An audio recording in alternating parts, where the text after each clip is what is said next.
Bonjour à tous, j'espère que vous allez bien. Aujourd'hui, j'ai envie de vous présenter une interview que j'avais réalisée il y a quelques années avec le docteur Charbonnier. Le son n'est pas excellent, c'était à l'époque où j'avais du matériel qui n'était pas aussi bon qu'aujourd'hui, donc je m'en excuse, mais je trouve que l'interview est toujours très très intéressante. Qu'on croit ou non à la vie après la mort, je trouve vraiment que ce genre d'interview permet de nous éclairer un peu plus. Donc voilà, je vais vous présenter tout de suite l'interview du docteur Charbonnier, donc que j'ai réalisé il y a 6 ou 7 ans environ. Avant de commencer, sachez que je publie régulièrement des vidéos. Pour être mis au courant des sorties, n'hésitez pas à vous abonner et à activer la petite cloche, ça me donne du courage et de la motivation. Merci à vous.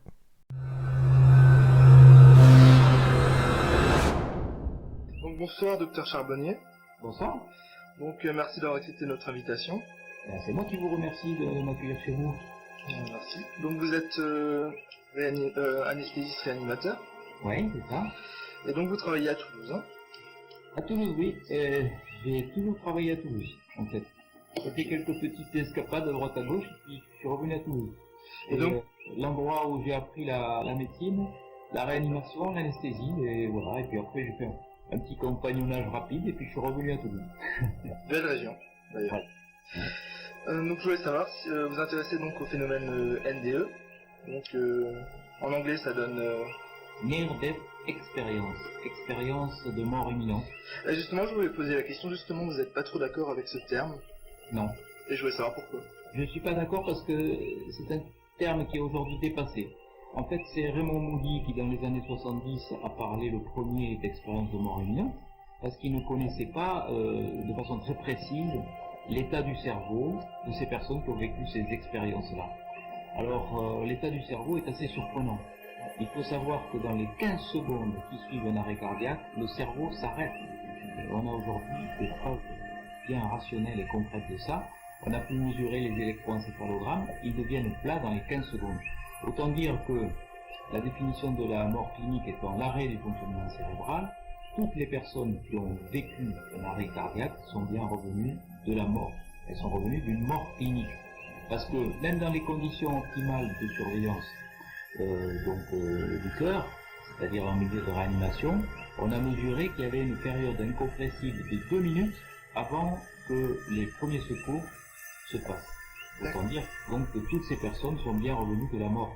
On peut plus dire aujourd'hui personne n'est revenu de la mort clinique. Eh bien oui, grâce au progrès de la réanimation, ces personnes reviennent d'une mort clinique. Et elles sont revenues parce qu'on est allé les chercher. Ce qui est très surprenant, c'est qu'il y a encore des médecins, même qui s'occupent des MBE, qui connaissent pas ces notions. Et alors ils disent que personne n'est revenu de la mort. Mais oui, les gens sont bien revenus de la mort clinique. Puisque la définition de la mort clinique, je répète, c'est très précis, c'est l'arrêt du fonctionnement cérébral. Justement, en fait, il y a plusieurs théories sur les expériences de mort imminente. Là, il parle souvent du souci d'oxygénation du cerveau, en fait, qui peut provoquer donc le passage dans un tunnel, l'impression de passer dans un tunnel. Et deuxième théorie aussi, donc, ce que j'ai pu voir, c'était le niveau de l'endorphine, qui peut créer cette état de bien-être. Vous en pensez quoi par rapport à ces théories J'en pense que ces théories ne sont pas valables parce que on a pu mesurer aussi, et ça c'est le docteur Kuhn van Nomen qui l'a mesuré et qui raconte le récit d'une personne qui a pu voir donc sa réanimation, et elle a pu voir aussi qu'on lui faisait un prélèvement sanguin au niveau de son artère fémorale au moment même où elle était dans un coma profond. Et donc on a pu mesurer, puisque c'était le but de l'examen, on a pu mesurer le taux d'oxygène dans le sang artériel et le taux de gaz carbonique au moment précis où la personne était hors de son corps, elle assistait au prélèvement. Donc, et on a vu que cet oxygène était tout à fait normal, à des taux tout à fait normaux. Tout à fait normaux. Donc, il n'y a pas de, si vous voulez, il n'y a pas une corrélation entre l'hypoxie et l'expérience en elle-même. Et puis, la théorie des endorphines, c'est vrai que lorsque nous avons un traumatisme très puissant, lorsque nous avons une émotion très puissante, ben, le cerveau est inondé d'endorphines. Les endorphines, c'est comme la morphine, si vous voulez, mais c'est une morphine naturelle qui est sécrétée par le cerveau en période de stress. Et c'est pour cela qu'on a une certaine euphorie, on a une certaine antalgie aussi. On a des gens qui sont presque indolore, c'est assez curieux. Moi, c'est ce qui m'a surpris quand je faisais du SAMU, c'est qu'on a des gens qui sont cassés de partout, et puis on se dit, mais ils doivent souffrir terriblement. Eh bien non, pas tant que ça, parce qu'ils ont une inondation d'endorphines qui fait qu'ils sont complètement soulagés de façon naturelle. Bien sûr, on rajoute aussi de la morphine pour les soulager un petit peu plus et pour anticiper après le moment où cette endorphine s'engage, le taux va diminuer. Mais toutes ces théories, que ce soit les théories d'hypoxie, il y a eu aussi les théories d'hypercapnie, les théories des récepteurs GABA, des récepteurs endorphinergiques, kétaminergiques, enfin des termes savants qui montreraient qu'il y ait des dysfonctionnements métaboliques au niveau du cerveau lors de ces arrêts cardiaques, mais ça ne saurait pas expliquer pourquoi quelqu'un qui est dans un état de mort clinique est capable de voir, d'entendre et de comprendre tout ce qui se passe autour d'elle. C'est ça qui ne colle pas avec l'hallucination. Comment quelqu'un en arrêt cardiaque est capable de décrire sa réanimation, est capable de décrire ce qui se passe dans une salle d'attente au même moment, ou même à des kilomètres de là, alors ça c'est encore plus hallucinant, au moment même où son cerveau ne fonctionne plus, on a l'impression que le cerveau est finalement un filtre de conscience, et que lorsque le cerveau s'arrête, la conscience devient beaucoup plus performante. Alors ça nous dépasse complètement si on se situe dans la pensée matérialiste. Vous savez que les scientifiques, en particulier en Occident, sont véritablement intoxiqués par la pensée matérialiste, qui dit depuis la première année de la faculté de médecine jusqu'à la dernière, que le cerveau est un organe qui fabrique de la conscience. Et par conséquent, lorsque le cerveau est détruit ou s'arrête de fonctionner, il n'y a plus de conscience. Voilà. Ça, c'est la théorie matérialiste. Et maintenant, cette théorie vole en éclats parce que on a tous ces témoignages de personnes qui, une fois leur cerveau en opérant, ne fonctionnant plus, sont capables d'avoir la perception de tout ce qui se passe autour d'elles au moment même où tout ne fonctionne plus. Alors, ça c'est complètement avec la théorie matérialiste. Mais quel est le cas d'expérience de mort imminente le plus intéressant que vous avez étudié? Le plus intéressant, moi j'en ai étudié beaucoup, j'ai recueilli des centaines de témoignages en 20 ans. Mais le plus documenté, le moins contestable, c'est sans doute celui de Pamela Reynolds. C'est une jeune femme qui se fait opérer du cerveau et on a, pour ce faire, reconstitué un état de mort clinique. C'est-à-dire que l'on a arrêté sa circulation cérébrale pendant plus d'1h30. Donc normalement, au bout de 3 minutes, le cerveau est irrémédiablement détruit, de façon irréversible. Mais pour éviter ça, on a refroidi son cerveau à 15 degrés 5. D'accord. Et à cette température, il n'y a aucune possibilité d'avoir le moindre échange biochimique entre deux neurones. Donc on est sûr que le cerveau ne fonctionne plus. Pendant 1h30, Pamela Reynolds ne reçoit plus de sang dans son cerveau et son cerveau est réfrigéré. Donc on est sûr qu'elle ne peut pas voir, entendre et comprendre ce qui se passe, normalement, si on est dans la théorie matérialiste. Et bien pourtant, à son réveil, Pamela Reynolds décrit toute son intervention, elle a tout vu, elle était au-dessus de son corps, elle a pu décrire les instruments qui ont été utilisés, la conversation qui a eu lieu entre le chirurgien et le cardiologue qui avait voulu assister à l'intervention, elle a pu décrire les instruments, tout a été mentionné sur un cahier de bloc, et ça a fait l'objet d'une publication dans une revue à comité de lecture scientifique qui s'appelle The Lancet, c'est pas du tout une revue ésotérique. Donc, ce cas-là seul suffirait à dire que la conscience n'est pas fabriquée par le cerveau, et que lorsque le cerveau s'arrête de fonctionner, comme dans ce cas-là, on peut difficilement contester ça, eh bien, la conscience continue, on est capable de voir, d'entendre, de comprendre avec autre chose que son cerveau, ses oreilles et ses yeux. Et c'est tout à fait à l'encontre de la théorie matérialiste de la conscience. Donc il va falloir trouver autre chose, une autre modélisation de la conscience.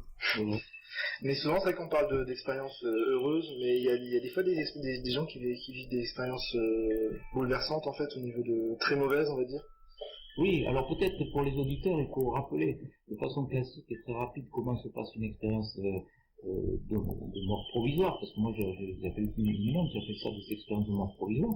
Eh ben, il faut savoir que ça nous arrivera tous, à la fin de notre vie terrestre, eh bien on va sortir de notre corps, on va voir ce qui se passe autour de nous, Et puis, il suffira de penser à des gens ou de penser à des situations pour en croire, hein, tous ces témoignages, pour brutalement se trouver à l'endroit où sont les êtres chers auxquels on pensait au moment de l'expérience.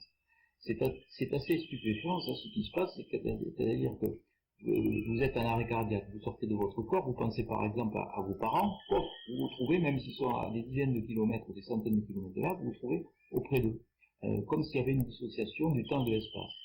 Ensuite, vous passez dans un tunnel, et c'est là où, je dirais, tous les repères spatio-temporaux disparaissent. On est dans un tunnel, on ne sait pas trop où on se situe, on voit une lumière au bout, et au bout de cette lumière, donc, il y a cet amour inconditionnel, et c'est ça qui est le plus bouleversant dans les récits.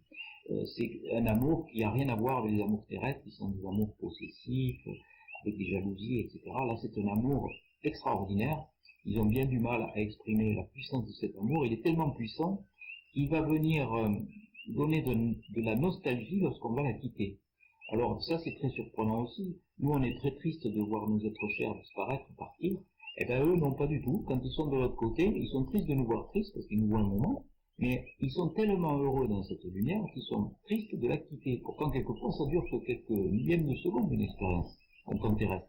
Eh bien, c'est tellement puissant que ça va balayer d'un revers de main tout cet amour reçu pendant une vie terrestre, nos conjoints, nos enfants, notre famille, nos amis, tout ça, c'est peanuts par rapport à cet amour-là. Donc, jusque-là, on va tous connaître ça.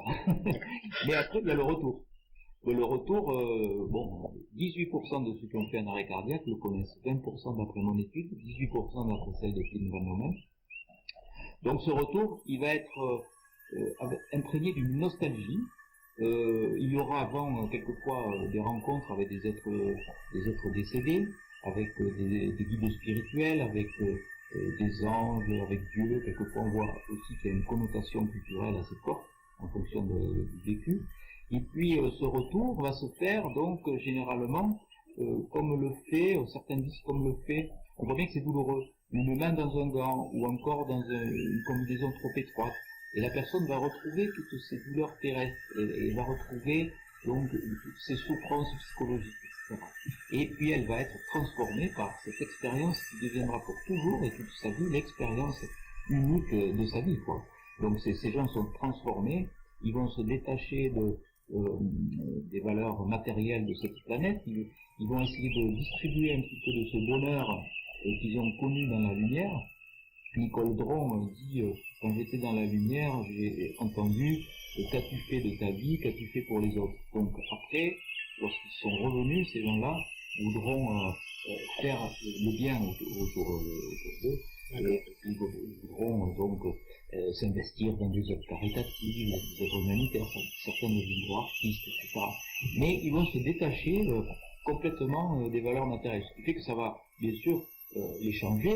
Ils vont changer quelquefois de conjoint, de partenaire, de mari, ou de vie, ou de métier, d'amis, etc. Et puis, il faut absolument qu'ils puissent communiquer cette expérience. Parce que s'ils ne peuvent pas communiquer cette expérience, eh ben, ils vont pouvoir être très malheureux, développer des psychoses, des névroses, parce qu'ils ne se reconnaîtront plus dans un monde qui ne reconnaît pas leur expérience comme étant l'expérience unique de leur vie. Et alors, vous disiez, il y a souvent des expériences négatives, on appelle ça des expériences infernales. Il y a des fois où c'est pas du tout plaisant. Certains se font poursuivre par des figures géométriques qui sont englobées, englouties dans des lacs de feu. Enfin, on voit bien que c'est quelque chose de très très très pénible. Des figures géométriques en fait, Oui, des figures géométriques. Il y a souvent des récits comme ça. Kenneth Ring en avait parlé, moi j'en ai retrouvé aussi quelques-uns parmi les témoignages que j'ai. C'est assez curieux. Alors ils sont englobés dans des triangles, dans des cercles, dans des spirales, etc. Il y a une espèce d'angoisse, comme si une boule les poursuivait. Enfin, on voit bien que c'est très très très pénible à vivre. Et pourtant, ces gens-là, alors Kenneth Ring avait d'abord fait une étude prospective en disant que il y avait davantage de ces expériences négatives chez les toxicomanes et les suicidés, qui s'étaient loupés bien sûr, puisqu'ils sont revenus. Mais en fait non, une étude prospective plus large a montré que non, il n'y en avait pas plus dans cette population-là qu'ailleurs, et on ne sait pas pourquoi, aucun facteur prédictif, Du reste, pour faire l'expérience en elle-même, pourquoi c'est 18%, pourquoi pas les autres, on ne sait pas non plus. On n'a pas pu dégager dans les études scientifiques une prédilection particulière pour une population, pas à risque, mais une population qui était susceptible de faire ce genre d'expérience. Donc on ne sait pas pourquoi, et ce qui est très intéressant, c'est que la plupart du temps, ces gens en font une expérience positive. On pourrait se dire, dis donc, ils ont vu comment ça se passait de l'autre côté, c'est pas très glorieux, et ils vont avoir peur de mourir, ces gens-là. Ben non, pas du tout. À condition de pouvoir intégrer l'expérience, et qu'elle soit écoutée aussi, ils vont plutôt voir ça comme un avertissement de l'au-delà, leur demandant de changer leur comportement terrestre, parce que sinon, ça va mal se passer de l'autre côté, vous voyez. D'accord. Donc, ils vont être changés pareil. Ils vont changer leur vie, ils vont se débarrasser de tout ce qui est matériel, ils vont essayer d'être bons et humains avec les autres, de distribuer de l'amour autour d'eux. Donc, c'est pareil. À condition, toujours la même chose, qu'on puisse écouter leur discours. Parce que certains seront très malheureux si on n'écoute pas leur discours aussi. Encore pire, on se moque d'eux. Et malheureusement, c'est souvent dans le monde médical qu'il y a le plus de moquerie par rapport à ces expériences, parce que c'est mal connu. C'est pourquoi c'est essentiellement un travail d'information qui va compter dans les futures années pour que toutes ces personnes, parce qu'il y en aura de plus en plus de gens qui seront réanimés d'arrêt cardiaque, se s'exprimer. Et il y aura des défibrillateurs automatiques qui seront mis un petit peu partout, et puis il y a la définition de la mort qui est en train de changer, quoi. Aujourd'hui, c'est l'arrêt du fonctionnement cérébral. Il y a encore quelques décennies, moi je me souviens, quand j'étais enfant, on disait son cœur s'est arrêté, il est mort. On faisait même pas de réanimation, donc c'est allé très vite. C'était la définition de la mort, c'était l'arrêt cardiaque. Ensuite, juste avant, ça a été l'arrêt respiratoire. On mettait un petit miroir devant la bouche et le nez, puis c'est et puis au XVIe siècle, c'était simplement la personne qui ne bougeait pas lorsqu'on stimulait douloureusement, on la pinçait, elle ne bougeait plus, elle était morte. Et puis, il devait y avoir sûrement des réveils dans des cercueils, ça devait être abominable, cette époque-là. Probablement qu'on devait les prendre pour des vampires et on devait les achever s'ils se réveillaient dans les cercueils. On leur plantait un pieu de bois dans le cœur. Et en fait, aujourd'hui, en réanimation, c'est très précis. Pour avoir une mort clinique, il faut un arrêt du fonctionnement cérébral. Mais ça ne suffit pas pour déclarer la personne décédée en réanimation.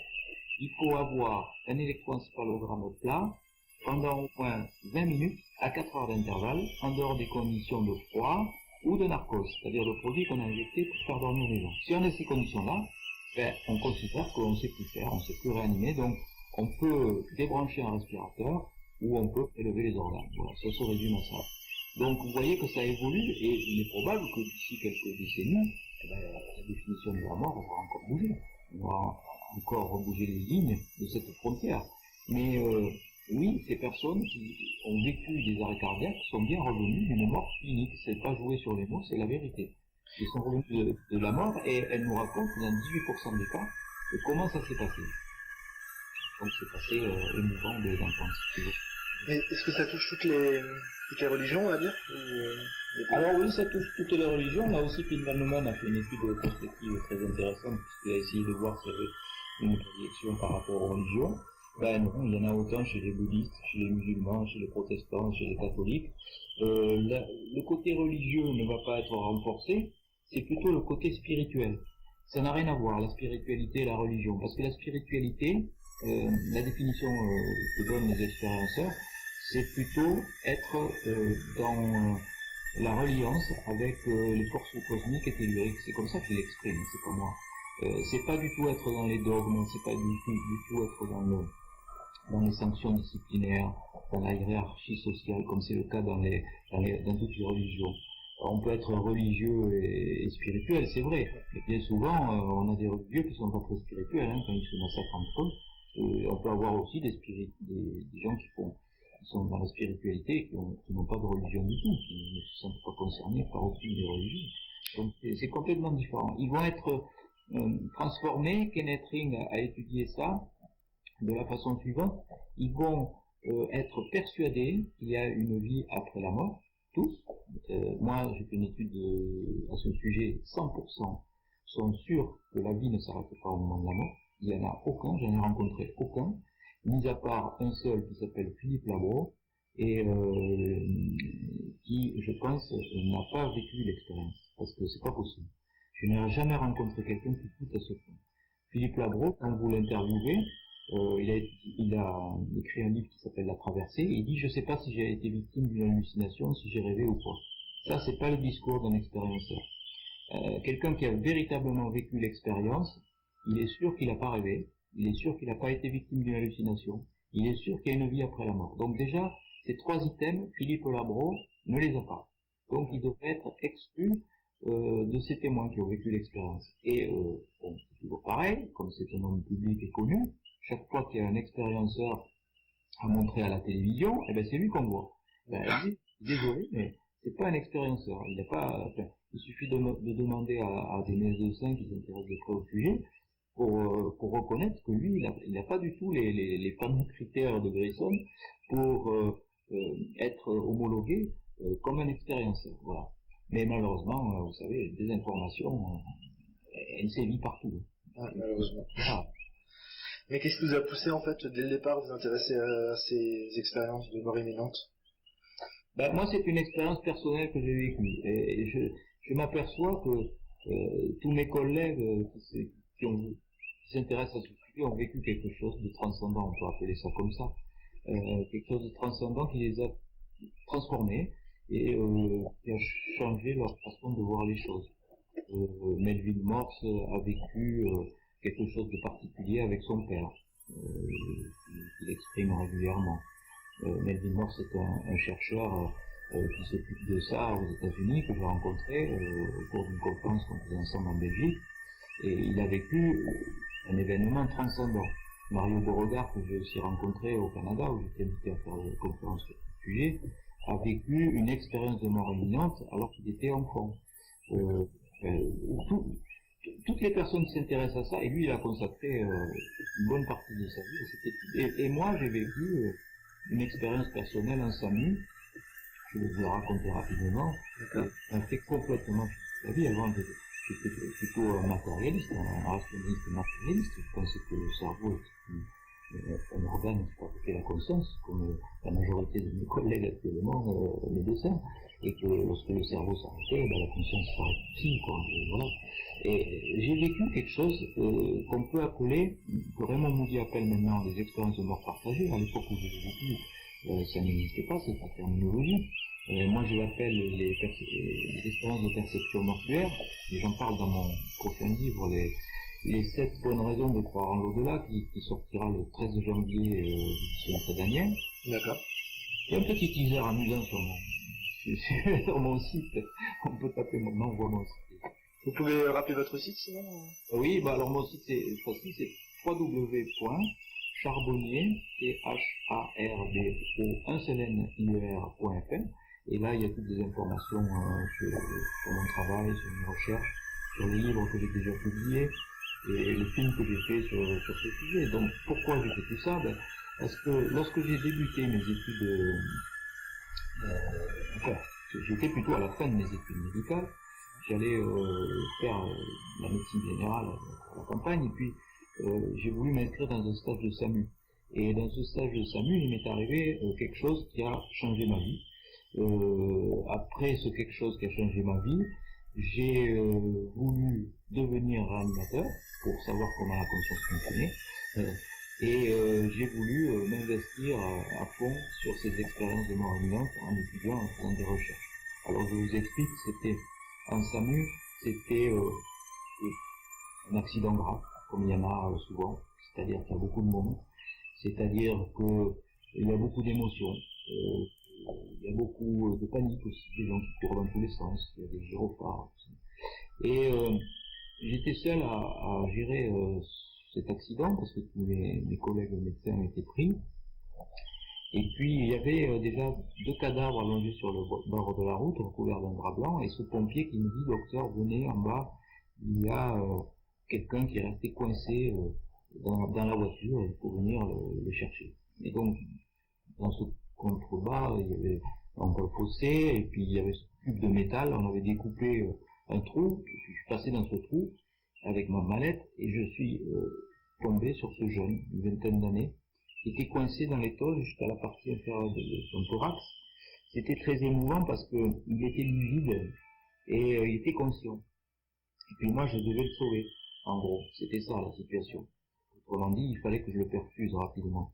Parce que si on perfuse pas rapidement ces blessés, il y a une hémorragie interne, ils ont perdu du sang par des lésions d'écrasement, il faut vite remplacer le sang perdu par des perfusions, de façon à ce que le cœur ne s'arrête pas. Et là, du fait de mon inexpérience, mon émotion, tout un tas de choses, je revois encore cette scène, à chaque fois que j'en parle, je revois ma main tremblante sur ce bras livide et qui fouillait encore et encore pour retrouver la veine et puis qu'il la trouvait pas. Et je l'ai pas trouvé, donc il est arrivé ce qui devait arriver, c'est-à-dire que il est parti sous mes yeux. C'était très émouvant. Sa pupille s'est dilatée, j'ai vu une étincelle de vie qui partait de ce regard, et j'ai senti, et c'est ça l'expérience de mort partagée, la perception mortuaire, j'ai senti quelque chose de vivant et de joyeux, qui quittait le corps et qui m'a frôlé le visage sur la droite. C'était vivant, joyeux, et c'est parti haut. Alors ça peut sembler complètement absurde. Pour un rationaliste matérialiste, il est plus, il a les 5G. Ben non, pourtant j'ai ressenti ça comme une délivrance, et là j'ai compris que, mais c'est pas de l'ordre du scientifique, c'est de l'ordre de l'humain, c'est de l'ordre de l'émotionnel.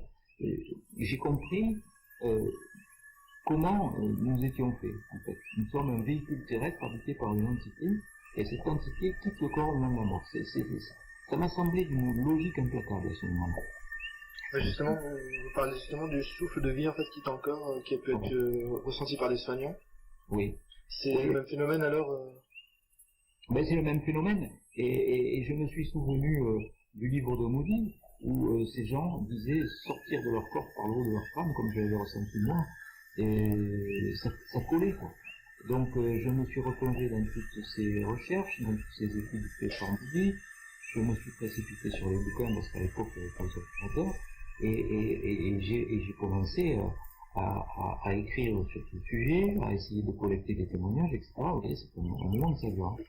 Et ce souffle de vie, en fait, ressenti par les gens qui sont proches de ceux qui vont partir de l'autre côté, il est souvent là. Et j'ai reçu, après avoir communiqué à ce sujet, j'ai reçu beaucoup de témoignages de soignants, d'infirmiers, surtout des infirmiers, parce que les médecins sont rarement au chevet du patient lorsqu'il passe de l'autre côté.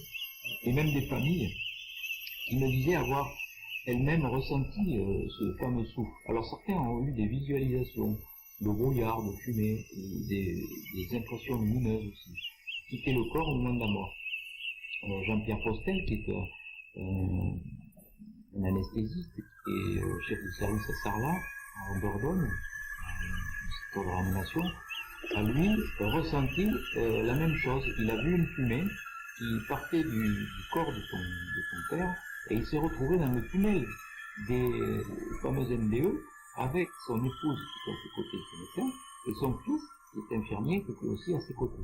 Et ils ont vécu à trois la même expérience.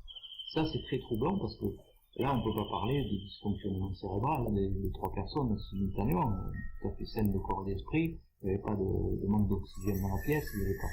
On ne peut pas dire que c'est une hallucination due à un truc métabolique du cerveau, les trois personnes en même temps. Et lorsqu'on interroge les trois personnes, elles ont vécu la même chose. Et elles ont vu le père qui partait dans la lumière. Ça, c'est quand même impressionnant, ces témoignages-là. Surtout lorsque elles mettent en danger la crédibilité de quelqu'un qui a des responsabilités.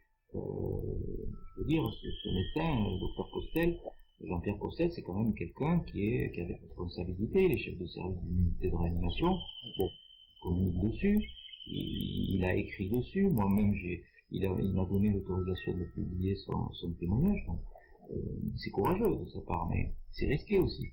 Mais enfin, on voit bien que tout ça bascule vers une espèce de logique qui nous dépasse complètement. Et ce n'est pas parce qu'on n'explique pas les phénomènes ou qu'on ne comprend pas, qu'on doit les nier. Et là, on a un devoir d'information à faire en disant, voilà, attention, on ne comprend pas tout. Alors, ça semble logique de dire ça, on ne comprend pas tout. Mais pourtant, certains disent encore, tout ça, ce sont des foutaises, je ne veux même pas en entendre parler. Beaucoup de collègues scientifiques ou médecins me disent, ces histoires, je ne veux même pas en entendre parler. Parce que ça les dérange tellement.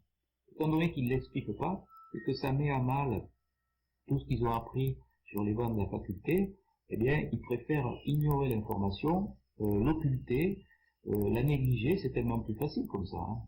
C'est beaucoup plus difficile d'intégrer une information comme celle-là, en disant on ne comprend pas, mais l'information existe. Moi, je pense...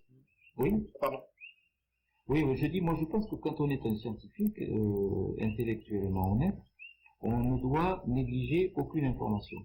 On doit proposer un autre modèle de pensée, même s'il est faux, il est forcément faux, parce que la perfection n'existe pas, mais un modèle de pensée qui est, je dirais, en adéquation avec toute la phénoménologie qui nous entoure. Et moi, ce que je propose, cette théorie que je propose de cerveau émetteur-récepteur d'information, c'est une théorie qui vaut ce qu'elle vaut. Mais au moins, elle a le mérite d'intégrer un certain nombre de phénomènes, comme les NDE, ou comme la médiumnité, ou comme la télépathie, en proposant quelque chose. Et je dis, bon, ça peut fonctionner comme ça. Et le modèle que je propose est valable jusqu'à ce que notre phénomène vienne le contredire. Voilà. Cette théorie du cerveau émetteur-récepteur de conscience est beaucoup plus séduisante que la théorie du cerveau sécréteur de conscience. Parce qu'on montre bien maintenant, on a suffisamment d'exemples qui le prouvent, puisqu'il y aurait sur cette planète 60 millions d'expérienceurs, 4% de la population planétaire, alors ça ne fait pas 60 millions, il y a des régions du globe où on ne peut pas réanimer les gens, mais 4% c'est énorme, ça fait 2,5 millions de Français, ça fait 2 millions d'Américains, on ne peut plus nier cette expérience, qui aurait vécu ça. Et on peut concevoir que si le cerveau est un émetteur de récepteur de conscience, eh bien c'est comme un poste de télévision. Quand un poste de télévision est cassé ou éteint, le programme continue. Ben, les matérialistes pensent que le programme est fabriqué par le poste de télévision. Donc la conscience continue lorsque le cerveau est éteint et s'arrête de fonctionner. Ça expliquerait aussi que certaines informations puissent venir d'un champ universel qui nous dépasse complètement et pour venir donc percuter certains récepteurs cérébraux qui seraient plus ou moins aptes à recueillir des informations. C'est pour ça que certains ont des intuitions plus facilement que les autres, d'autres sont médiums, d'autres ont des prémonitions, des intuitions, ou même l'inspiration artistique, ou même, oui, certaines attitudes d'enfants. Alors, les enfants auraient un récepteur qui serait beaucoup plus performant pour recueillir les informations, parce qu'ils ne sont pas perturbés par tout ce qui est du domaine de la conscience analytique. C'est-à-dire, un enfant, il sera plutôt dans la conscience intuitive, donc il va recevoir plus facilement des informations. Et c'est pour cela qu'on trouve des enfants, par exemple, qui se mettent à jouer des dinosaures à l'âge de 4 ans, qui disent voir des entités qui se promènent, ou qui disent avoir vécu des choses dans certaines situations, comme s'ils avaient vécu dans des vies antérieures. Tout ça parce qu'ils seraient reliés, peut-être, hein, je dis, à un champ d'information et qu'ils seraient capables de mieux exprimer tout ce qu'ils ressentent que les adultes. Les adultes sont, par contre, très parasités par le bruit assourdissant de leur mental.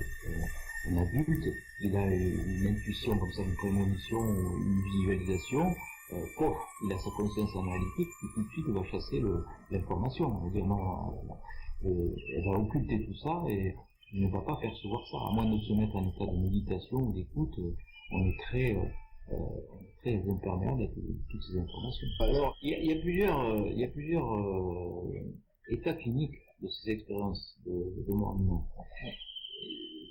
Il y a un abus de langage, parce que quelquefois on parle d'expérience de mort imminente et puis les gens ne sont pas du tout en expérience de mort imminente, il n'y a même pas eu de traumatisme. Par exemple, il y a le cas d'une personne qui voit arriver un camion, elle conduit sa voiture, elle voit arriver un camion sur elle, elle a un mouvement de volant, elle évite l'accident, elle n'a aucun traumatisme. Et pourtant, elle a une sortie de corps, elle passe dans le tunnel, elle a l'expérience classique des MDE, et elle revient dans son corps ensuite, avec un récit assez impressionnant, et on dit que cette expérience-là est une expérience de mort imminente. C'est pas une expérience de mort imminente, elle n'a pas du tout été, elle a été en danger de mort, mais à aucun moment elle a eu un traumatisme quelconque. Voilà. Alors, lorsqu'on parle, moi je parle d'expériences de mort provisoire, ce sont des expériences qui se sont passées en arrêt cardiaque. C'est-à-dire que la personne a le cœur qui fonctionne plus. Voilà. Alors ça, c'est la véritable expérience de mort provisoire. C'est pour ça qu'il faut parler d'expérience de mort provisoire. Et à ce moment-là, la personne ne respire plus, elle a le cœur qui bat plus. Donc il faut faire une réanimation, il faut l'intuber, il faut la ventiler avec de l'oxygène pur, il faut lui faire des massages cardiaques et des catécholamines, de l'adrénaline, jusqu'à ce que le cœur reparte. Voilà, ça se passe comme ça. Et de ce temps-là, la personne, dans 18% des cas, sort de son corps, voit les manœuvres des réanimateurs. Une des personnes, comme celle du docteur Pinvanomen, est capable de dire, tiens, l'infirmière a pris mon dentier, elle l'a placé dans tel tiroir, et après, il est capable de retrouver le dentier placé par l'infirmière, alors qu'il était dans un coma profond, puisqu'il était en arrêt cardiaque et on faisait un massage cardiaque. Donc, voilà. Et, ces expériences sont très troublantes parce que elles sont à peu près toutes les mêmes, quelles que soient les cultures, les religions, les philosophies. On voit bien que c'est toujours la même séquence événementielle qui arrive, et même ces expériences arrivent chez les aveugles, et les aveugles qui voient alors ce qui se passe, alors qu'ils n'ont jamais vu, même les aveugles de naissance. Les enfants aussi ont la même expérience, alors ils ne décrivent pas de la même façon. Par exemple, un enfant dit j'ai vu un monsieur qui s'éclairait tout seul pour décrire un être de lumière, donc avec leur mot d'enfant. Aucune expérience ne se ressemble dans les récits, mais elles sont toutes les mêmes. C'est un petit peu comme si on prenait un Esquimau,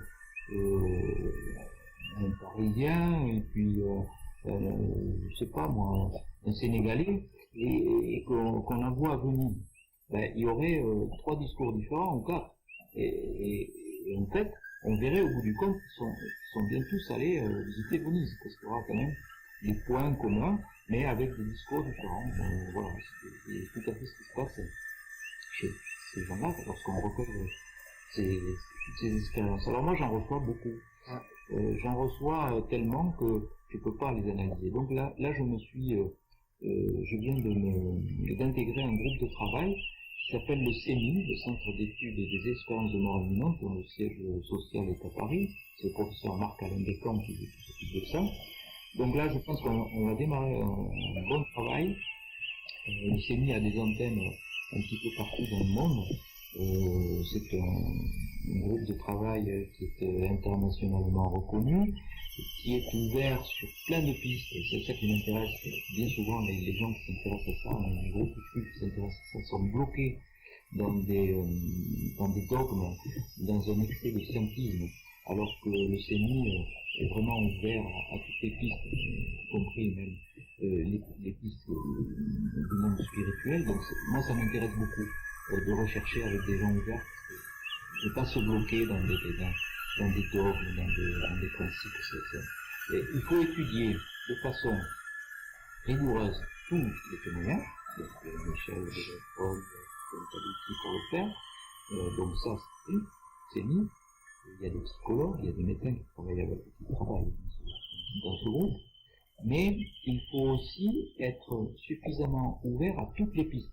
Il faut avoir, je dirais, la certitude de l'exactitude en ce qui concerne la modélisation d'un phénomène. Lorsqu'on ne le comprend pas, il faut être humble, il faut être d'une humilité fondamentale pour pouvoir analyser après tout le phénomène. Et après, donc, on peut proposer des pistes. Mais je travaille aussi avec des physiciens quantiques. John Stone, Emmanuel Ransford, qui m'a postfacé mon dernier livre, sont des physiciens quantiques. Et eux, ils sont ouverts aussi sur d'autres pistes intéressantes, avec une autre façon de voir les choses, avec les problèmes des sauts quantiques. En fait, ça c'est bien compliqué, mais surtout quand on ne fait pas de physique quantique, moi j'ai du mal à les suivre, je les écoute. Le docteur Olivier Chambon, qui est psychiatre, qui m'a préfacé mon livre, Emmanuel Ransford, lui aussi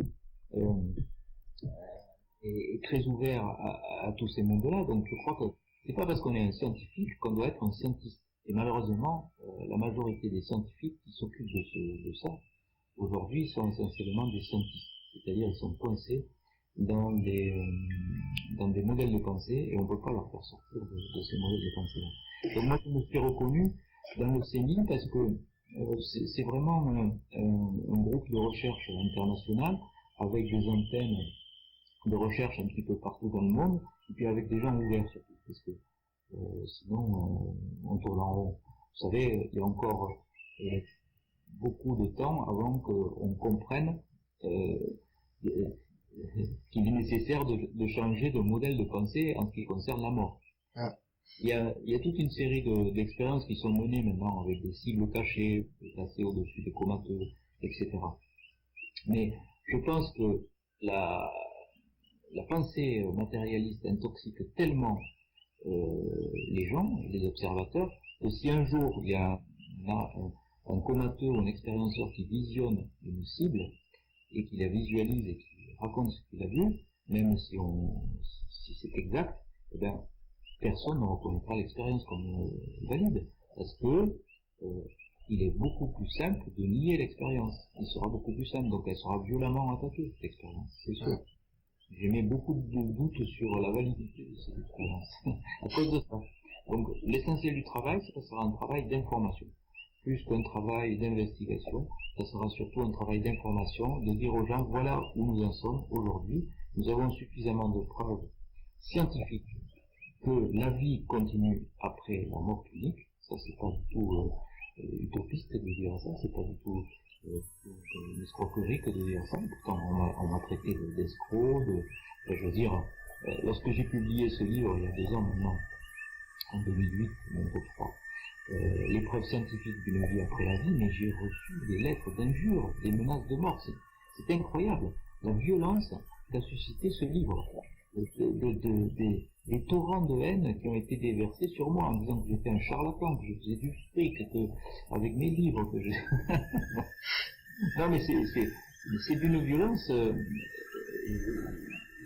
qui est très révélatrice en fait d'un mode de fonctionnement, quoi. Hein.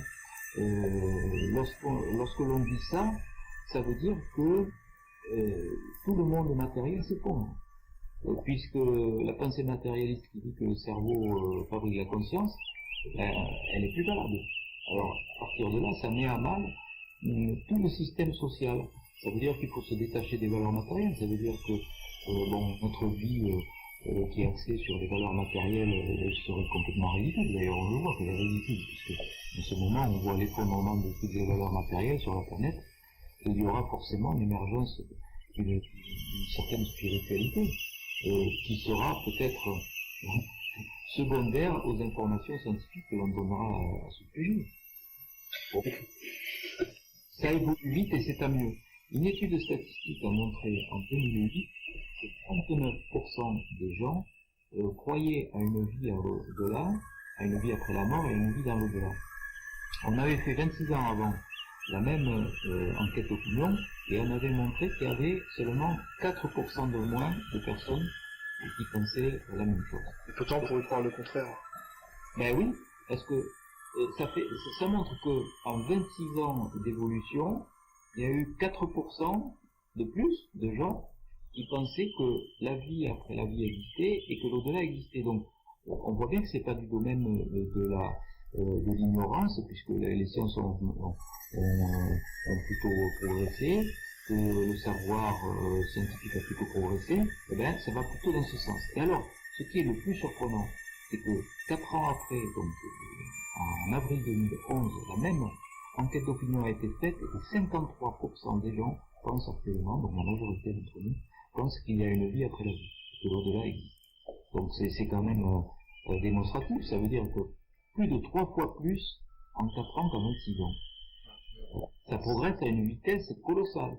Et là, 2012 sera sûrement une année très intéressante parce qu'il y a beaucoup de groupes de travail qui s'orientent donc sur cette recherche-là. Il y a un magazine qui est sorti qui s'appelle NDE Magazine, un magazine exclusivement consacré au NDE, donc j'écrirai un article à toutes les parutions, on en est déjà au 4e numéro. Il y a des associations comme l'INRES à Paris, de Stéphane Alix, qui fait aussi des émissions super sur M6, qui organise régulièrement des colloques avec des conférenciers internationaux, pardon. J'ai fait partie de ces conférenciers, j'ai eu ce privilège, pour parler de toutes ces expériences extraordinaires. L'INRES, c'est ça, c'est l'Institut National de Recherche des expériences extraordinaires. C'est Stéphane Alix, un journaliste, qui a monté ça, et je dois dire que ça, c'est quand même, il a fait faire un bond colossal, donc, à tout ce qui est du domaine du paranormal. Il essaye de normaliser en fait le paranormal, comme si le paranormal d'aujourd'hui sera nécessairement le normal de demain. Merci docteur Charbonnier pour votre intervention. Merci beaucoup. Je voulais juste vous rappeler votre site internet qui est www.charbonnier.fr, hein, c'est ça? .fr, exactement. Et votre dernier livre? Et mon dernier livre, donc, c'est les 7 bonnes raisons de croire à l'au-delà, préfacé par mon ami docteur Olivier Chambon, qui est neuropsychiatre, et postfacé par un physicien que j'ai découvert, physicien qui s'intéresse à la physique quantique, qui s'appelle Emmanuel Ransdorf, qui a beaucoup publié sur la physique quantique, et qui m'a fait l'extrême honneur et gentillesse de me postfacer ce livre. Donc, je pense que ça va intéresser pas mal. Le sous-titre du livre, le livre à offrir aux sceptiques et aux détracteurs. Voilà, j'espère que vous en offriront pour faire découvrir ces 7 bonnes raisons de croire à l'au-delà, parce qu'il y en a 7. Et vous verrez, ces 7 raisons sont difficilement contestables. Très bien. Merci en tout cas pour votre intervention, et au revoir et bonne soirée. Et à Merci bientôt, à vous, j'espère. et peut-être à une prochaine fois, avec grand plaisir. Au revoir. Merci, au revoir.